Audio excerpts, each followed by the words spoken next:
Good Manners and Right Conduct, Grade 1.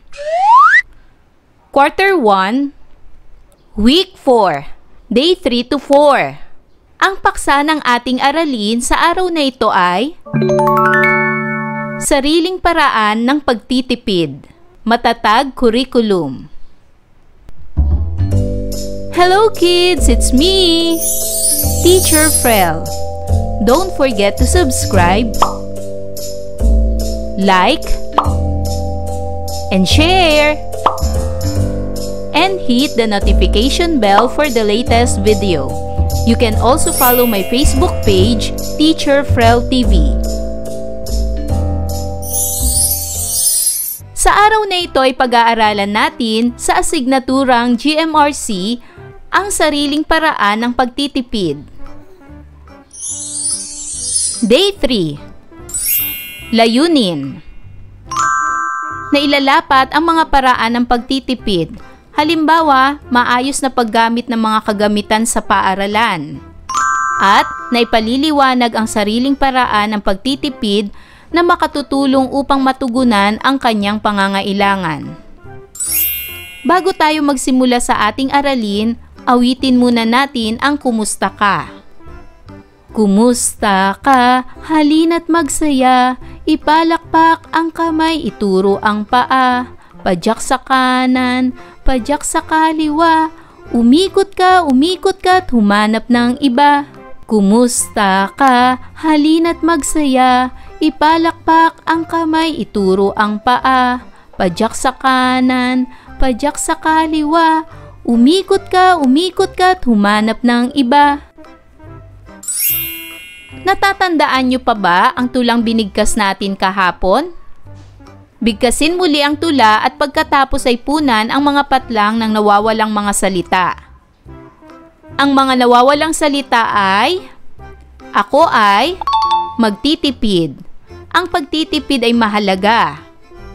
Matalinong paggamit ng kuryente at tubig ay isasagawa. Maging sa pagkain, kumuha ng sapat. Walang maaaksaya, iyan ang dapat. Ngayon ay tignan ng mga larawan at sagutin ng pasalita ang mga tanong. Alin sa mga larawan ang nagpapakita ng mga batang nagtitipid?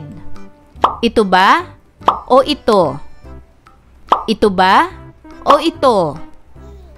Ito ba o ito? Ang mga larawan na nagpapakita ng mga batang nagtitipid ay ito, ito, ito, ito, at ito. At ang panghuling larawan ay hindi nagpapakita ng batang nagtitipid. Mamaya ay ipapaliwanag ko sa inyo ang mga larawang ito. Mahalaga ba ang pagtitipid? Bakit? Nais mo bang tularan ang mga bata sa larawan? Bakit? Sa araw na ito, inaasahang inyong mailalapat ang mga paraan ng pagtitipid. Halimbawa, pagtatabi ng pera at may paliliwanag ang inyong sariling paraan ng pagtitipid na makatutulong upang matugunan ang inyong pangangailangan. Ang pagtitipid ay hindi lang tungkol sa pagbawas ng gastusin, kundi ito rin ay paraan upang malinang ang pagiging matiyaga. Sa pamamagitan ng pagtitipid, natututo tayong maghintay sa tamang panahon upang makamit ang gusto natin. Hindi lahat ng bagay ay kailangang makuha agad. Kailangan ng tiyaga sa paghihintay, pag-iimpok, at pagdidisiplina sa sarili. Ang pagiging matiyaga ay mahalagang ugali na makatutulong sa pag-abot ng mga pangarap.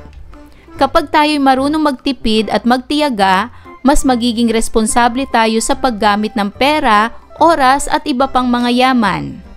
Sa huli, ang taong matipid at matiyaga ay may mas maayos na kinabukasan. Gawin ang isang maikling dula-dulaan. Narito ang sitwasyon. Narrator: Pagkatapos ng recess ay nagsimula na sa pag-aaral sa GMRC ang klase ni Binibining Perez. Binibining Perez: Mga bata, ang paksa ng ating aralin ngayon ay tungkol sa mga sariling paraan ng pagtitipid. Handa na ba kayo para sa ating pag-aaral? Buong klase. Opo, Binibining Perez. Narrator. Maayos na umupo at nakinig ng mabuti ang mga mag-aaral. Binibining Perez. Sino sa inyo ang marunong magtipid? Paano mo ito na ipakikita sa inyong tahanan? Tumaas ng kanang kamay ang nais sumagot. Ron. Itataas ang kanang kamay. Ako po, ma'am. Kapag hindi na po ginagamit ang ilaw, telebisyon o electric fan, ay ako po ang taga-switch off. Kailangan ko pong gawin ang mga yon para hindi tumaas ang konsumo namin sa kuryente. Binibining Perez. Mahusay, Ron. Sino pa ang marunong magtipid? Pakinggan naman natin si Liz. Liz. Itataas ang kanang kamay. Ma'am, kapag tinutulungan ko pong maghugas ng plato ang aking ate, ay gumagamit kami ng palanggana at hindi namin pinaglalaruan ng tubig. Iniipon po namin ang pinagbanlawan para ipandilig sa aming mga halaman. Kaya naman, mababa lamang ang halaga na binabayaran namin sa tubig.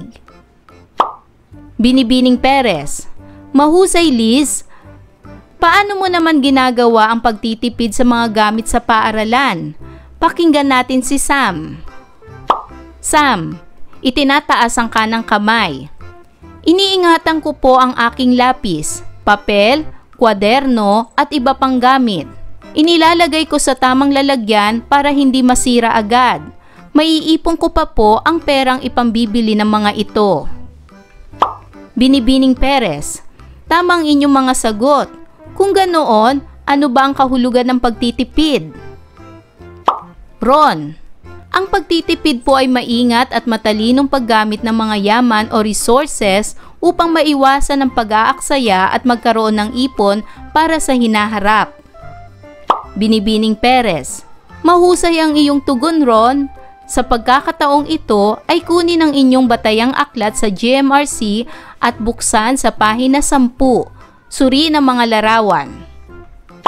Narrator. Nagpatuloy sa pagsusuri ang mga mag-aaral ni Binibining Perez tungkol sa pagtitipid. Mahusay kayong lahat sa isinagawang dula-dulaan. Ano ang natutuhan ninyo sa ipinakitang dula-dulaan? Ipaliwanag. Tingnan muli ang mga larawan at sagutin ang mga tanong. Unang katanungan, anong mga paraan ang ginagawa ng mga bata upang makapagtipid? Sa larawang ito, makikita ang dalawang bata na nag-aayos at naglilinis ng kanilang mga gamit sa paaralan. Sa halip na bumili agad ng bago, inaayos muna nila ang mga sirang gamit tulad ng bag o lapis. Pinapanatiling malinis at maayos ang gamit upang hindi ito agad masira. Ipinapakita na pinahalagaan nila ang kanilang mga kagamitan kaya't inaalagaan nila ito ng maayos. Sa ganitong paraan, sila ay nakatitipid sa pagbili ng gamit. Sa larawang ito naman makikita ang isang batang nagbabalot ng kanyang mga aklat gamit ang plastic o cover. Pinoprotektahan ng bata ang kanyang mga aklat upang hindi ito madaling masira. Sa pamamagitan ng pagbabalot, mas tumatagal ang gamit kaya hindi agad kailangang palitan. Ipinapakita rin na responsable ang bata sa paggamit ng mga bagay na pinagkakagastusan. Sa larawang ito naman, makikita ang isang batang babae na nagtitipid sa pamamagitan ng pagtatasa ng lapis upang muling magamit ito ng maayos. Sa halip na bumili ng bago, ginagamit at inaayos muna ang mga lumang lapis o krayola. Pinapakita niyang alam niya ang kahalagahan ng pag-iingat sa mga gamit. Sa larawan namang ito, makikita ang isang batang nagsasara ng nakabukas na ilaw. Sa pamamagitan nito ay walang magiging malaking aksaya sa kuryente kung marunong magmalasakit sa mga nakalimutang bukas na ilaw. Ganon din sa pagsara ng electric fan kung hindi na ito gagamitin pa. Pangalawang katanungan, mahalaga ba ang pagtitipid? Bakit? Mahalaga ang pagtitipid dahil nakatutulong tayo sa ating pamilya at sa ating sarili na matugunan ang mga pangangailangan. Ang Ang pagtitipid ay maingat at matalinong paggamit ng mga yaman o resources upang maiwasan ang pag-aaksaya at magkaroon ng ipon para sa hinaharap. Ito ay hindi lamang limitado sa pera kundi pati na rin sa iba pang bagay tulad ng gamit sa paaralan. Narito ang iba pang tanong. Batay sa ating dula-dulaan, ano-ano ang mga hakbang na ginawa nila Ron, Liz at Sam upang makatipid? Ipaliwanag. Upang makatipid, ang hakbang na ginawa ni Ron ay kapag hindi na nila ginagamit ang ilaw, telebisyon o electric fan, ay si Ron na ang taga-switch off. Ginagawa niya iyon para hindi tumaas ang konsumo nila sa kuryente. Ang hakbang naman na ginagawa ni Liz ay kapag naguhugas sila ng plato ng kanyang ate ay gumagamit sila ng palanggana at hindi nila pinaglalaruan ng tubig. Iniipon nila ang pinagbanlawan para ipangdilig sa kanilang mga halaman. Kaya naman, mababa lamang ang halaga ng binabayaran nila sa tubig.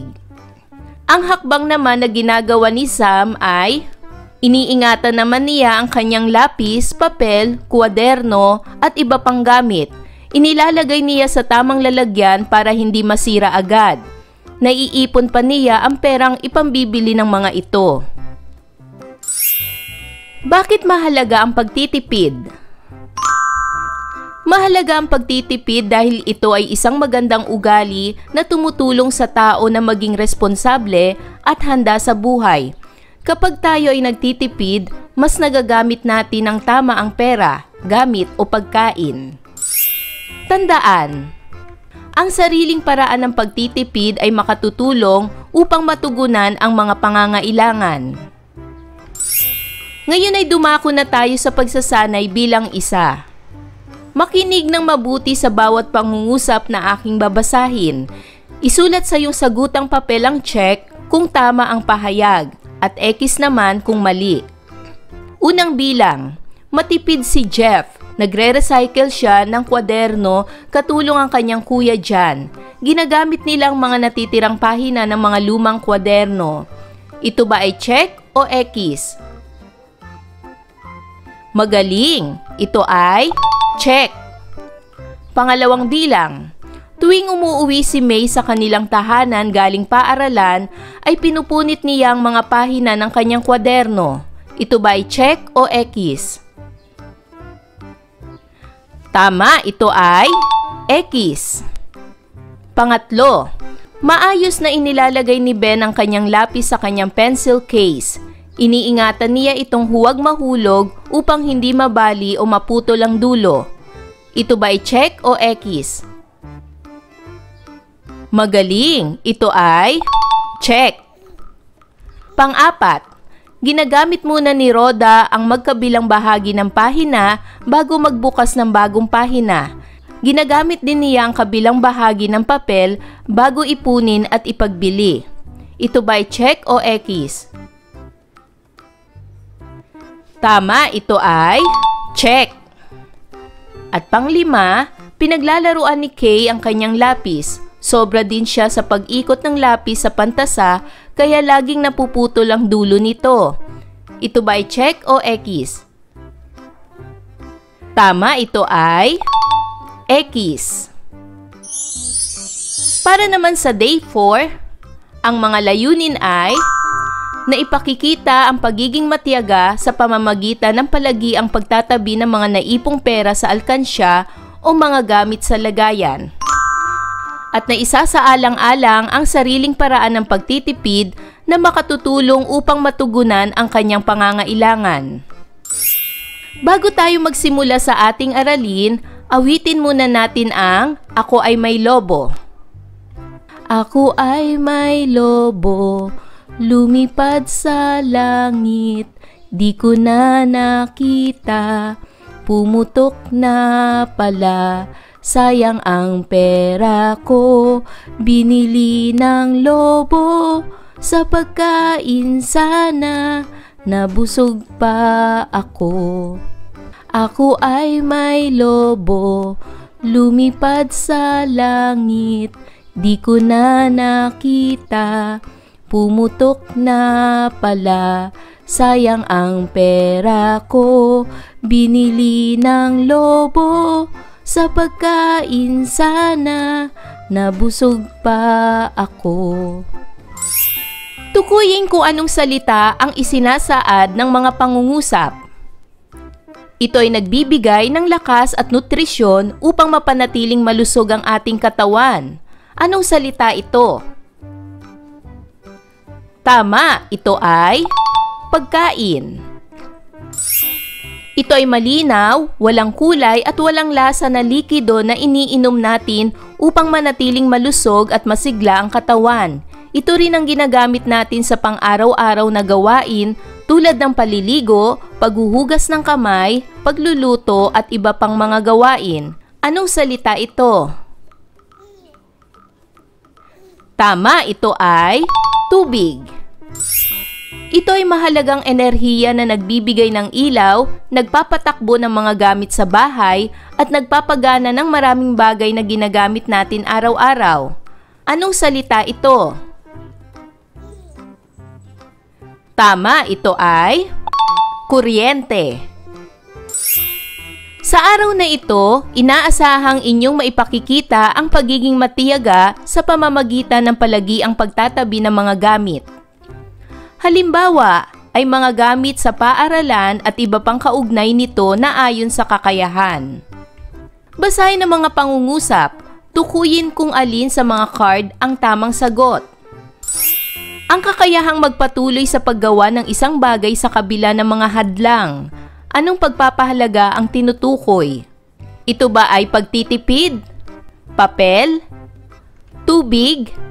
Matiyaga? Pagkain? Tama! Ang salitang tinutukoy ay matiyaga. Ito ay nagbibigay ng lakas at nutrisyon upang mapanatiling malusog ang ating katawan. Ito ba ay pagtitipid, papel, tubig o pagkain? Tama! Ang tinutukoy na salita ay pagkain. Ito ay malinaw, walang kulay at walang lasa na likido na iniinom natin upang manatiling malusog at masigla ang katawan. Ito rin ang ginagamit natin sa pang-araw-araw na gawain tulad ng paliligo, paghuhugas ng kamay, pagluluto at iba pang mga gawain. Ito ba ay pagtitipid, papel o tubig? Tama, ito ay tubig. Ito ay gamit sa paaralan na dapat gamitin ang magkabilang bahagi ng papel bago ipunin upang maipagbili. Ito ba ay pagtitipid o papel? Magaling! Ang tamang sagot ay papel o tinatawag nating kwaderno.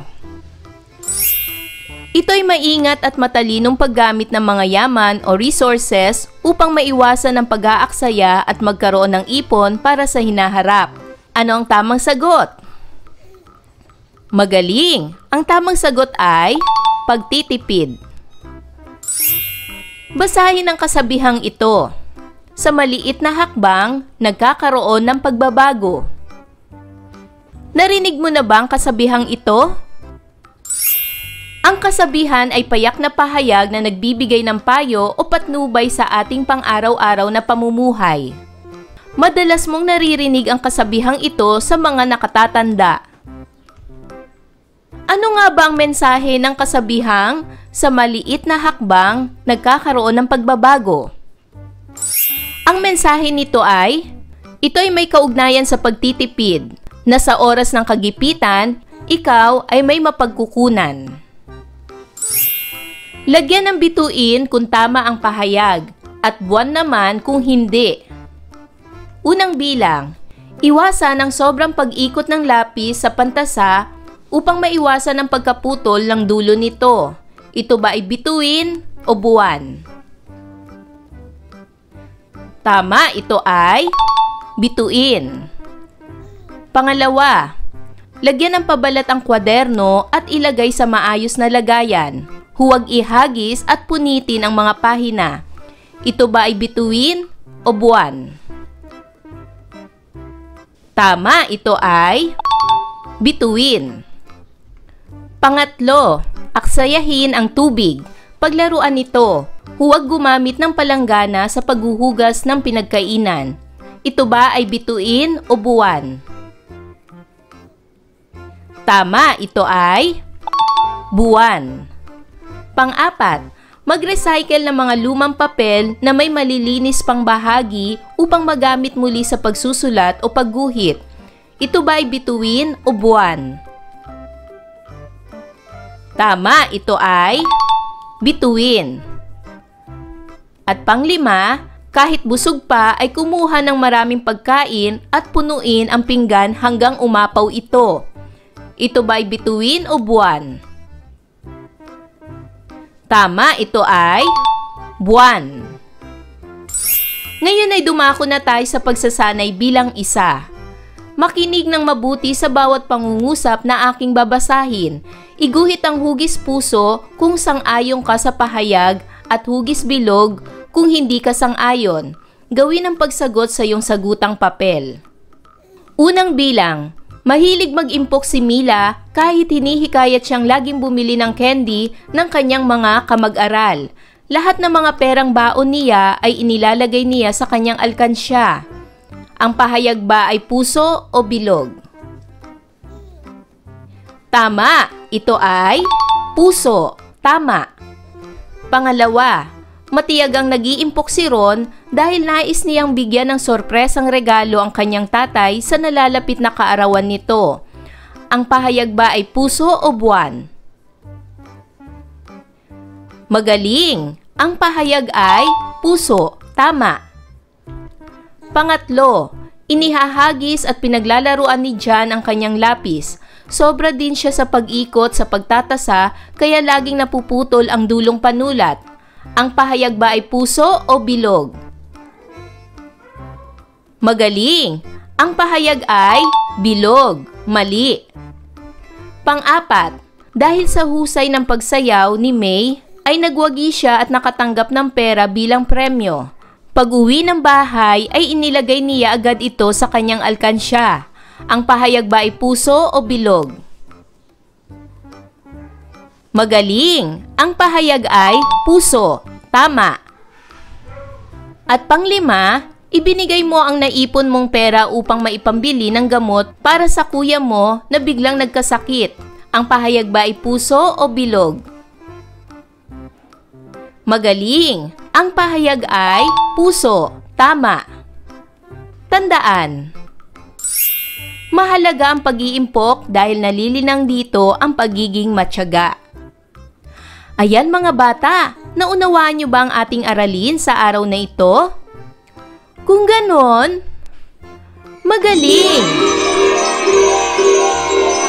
Mga bata, sana'y marami kayong natutunan sa ating aralin. Hanggang sa susunod na video lesson, paalam! Thanks for watching!